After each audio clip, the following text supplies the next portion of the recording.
2024 na mga idols. At syempre, malapit na naman ang Distinguished Gentleman's Ride. Well, isa sa pinakapaboritong i-setup, i-modify, at i-customize itong ating Yamaha XSR 155. Ang color na to, metallic black elegance. Aba, kita naman po niyo yung mga parts niya. Aluminum handcrafted at talagang bumagay para mas looks pa na maging elegante, no? With gold color, upside down, front suspension, aba, lalong pang mas naging matindi ang datingan nito. Kaya mga idols, kung kursunado po nyo itong ating XSR 155 Metallic Black Elegance, sakto po itong ating video. Ibibigay sa inyo lahat ng full specs and features plus yung ating presyo as of today, 2024. Again mga idols, kung gusto nyo pong bilhin itong ating bagong XSR 155 2023 model, ang kanyang presyo po ngayon, 182,000 pesos. At kung gusto nyo pong mag-apply via installment, pwede rin po sa kanila dito. No? Ang kanya namang down payment is 37,800. Minimum down payment po yan. And ang atin namang mga monthly payment for 24 months, 12,063 pesos. At para naman sa ating 36 months, yan po ay 10,010 pesos. So pwede nyo po itong i-apply dito at may rebate tayong 200 pesos kung maaga po tayo magbayad mga idols. Itong ating napaka-pormang XSR 155, ito po ang ating black gold combination na color. Meron pa tayong isa dyan, yung light blue at yung mga silver black color. So tatlong kulay po ang available para sa 2023 model nitong ating XSR 155. Ngayon, kung gusto nyo malaman ng specs and features, again, samahan nyo ako, tignan natin lahat to. And mga idols, sa tatlong kulay na available ngayon, ito po ang aking pinaka-nakursunadahan, itong ating metallic black elegance, ano, all black with gold touches, ang ganda.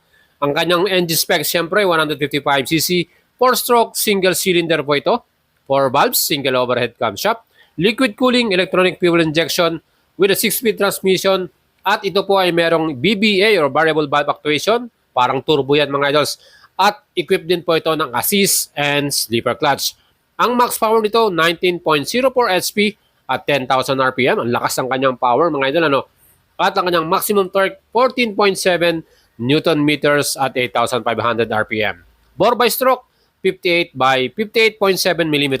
At ang kanyang compression ratio, 11.6 by 1. Siyempre, para sa kanyang top speed, kaya nito umabot ng 120 to 125 km per hour. But again, siyempre, kung ganito kaporma yung dala mong bike, aba, takbong pogi lang talaga tayo dito para takaw pansin. And kung papartneran mo pa to ng classic style na helmet at classic boots plus leather jacket, aba mga idols, sobrang gwapo mo dito. And para naman sa ating chassis mga idol, yung ating front suspension, gold color, upside down forks yan. USD forks mga idol. Ang ganda na po ng laruan nito. Talagang hindi matagtag, quality po talaga ang magiging rides natin dito. Well, kahit meron tayong angkas, saktong-sakto yan. Yung handling niyan, perfect mga idols. Siyempre, yung ating namang rear suspension, ang ginamit naman dito ay monoshock absorber at siguradong pagdating sa kanyang performance at quality din. Of course, kahit meron tayong passenger, magiguradong mag-i-enjoy tayo dyan, komportable din tayo at maganda yung laruan niyan ng ating monoshock na yan. Well, ito nga namang stopping power mga idols para sa ating XSR 155. Yan po ay naka-round disc at meron tong 2-piston caliper. And siguradong solid din yung ating stopping power para dito. Of course, mas okay sana kung meron tayong equipped na anti-lock braking system or ABS. Ano. Siyempre pa, mas confident tayo pag merong ABS. Again, mga idols, ang ating namang rear brake ay naka-round disc din with 1-piston caliper. And same dun sa ating front brake, yan din po ay walang ABS. So wala tayong equipped na ABS dito sa ating model na XSR 155.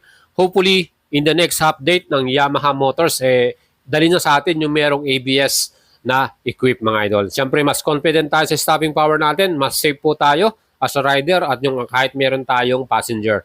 Well mga idol, para naman sa ating wheels, yan po ay naka-alloy wheels 10-spoke at talagang quality rin yung kanyang design. Hopefully, next update, magkaroon din tayo ng rim and spoke nito. No?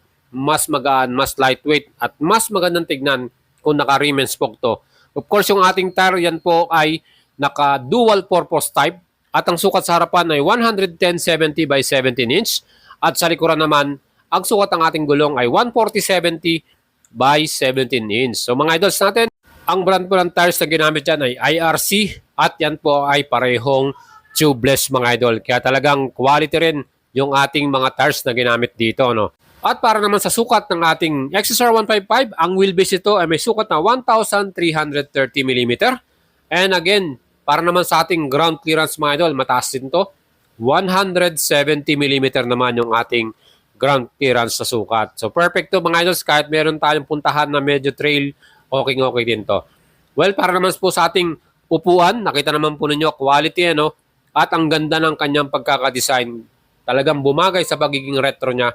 Well, ito po ay leather yung kanyang seat cover. Talagang ang ganda tingnan at makanda rin yung kanyang foam. Komportable rin tayo. Yan, sinukat po natin mga idols. Ang seat height po ng XSR 155 ay 810 mm.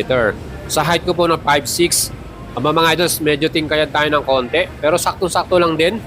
Pero para sa akin, komportable naman ako. Yung ating riding position ay talagang swak to swak din dahil upright po ang ating mismong handlebar. At isa sa pinakagusto ko ritong design nila dito yung ating fuel tank mga idols. Aluminum yan at quality talaga. Bumagay din yung ating emblem na gold. Ang fuel tank capacity ng ating XSR ay 10 liters. Aba, ang dami natin may kakargang gas, di ba? At yung kanya namang fuel consumption, 45 km per liter. Yung ating namang susiyan, meron din tayong security para dito. Meron tong shutter lock. Perfect yan mga idols. Secure na secure yung ating motor na to. Siyempre yung ating handlebar, sabi ko nga sa inyo, upright yung position natin at relax yung ating riding position. Yung ating mga switches sa left handle, siyempre nandiyan yung ating high and low beam, yung ating busina, at of course yung ating mga lever, hindi siya naka-adjustable. Ano? So yan po, meron tayong kill switch on and off. Plus bumagay din yung ating retro style na classic na instrument panel. Yan po ay fully digital at talagang makikita nyo yung ating information dyan, lahat na po dito sa ating instrument panel na to. Well, nakita naman po ninyo yung pinaka-handle ng ating headlight. Aba, round headlight with daytime running light. LED yung ating pinaka-headlight mga idols. At yung mga indicators natin, yan po ay naka-halogen bulb type. And marami na rin tayo mabibili accessories para dito sa ating XSR 155. Kung gusto nyo gawing LED yung mga indicators nyo, signal natin. At yung ating taillight, classic din yung style, LED rin po ito. Well, itong ating muffler, ang ganda rin ng design niya. May cover to na plastic ano, para hindi po mainitan yung ating passenger or kahit mapaso dyan. Plus yung mga footrest natin, quality rin, aluminum at talagang premium yung pagkakagawa. No? Dito yung gusto natin mismo sa XSR 155, yung mga parts niya talagang elegante yung datingan. Mga aluminum talaga, handcrafted dyan.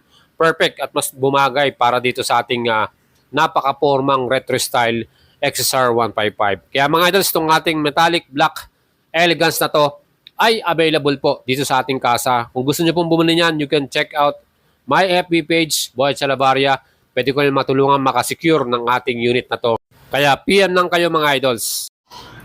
So mga idols, yan po yung ating naging feature para sa inyo today. And kung gusto niyo po yung ating video, mag-leave po kayo ng comment sa ating video. At huwag niyo pong kalimutang i-subscribe ang ating YouTube channel. Malapit na tayo ng 100k subscriber mga idols. Kaya supportahan niyo ako dyan. At of course, kung gusto nyo pong bumili ng mga Yamaha motorcycle, you can check out my FB page, Boy Chalabaria. Like and follow nyo yan mga idols. Shoutout po sa mga idols natin, yung mga nasa abroad. Ingat po tayo lagi dyan. At sa mga idols po natin na lagi nakasuporta sa atin, thank you very much mga idol. Thank you, thank you. Ngayon po, ito na po ang ating bagong 2023 XSR 155.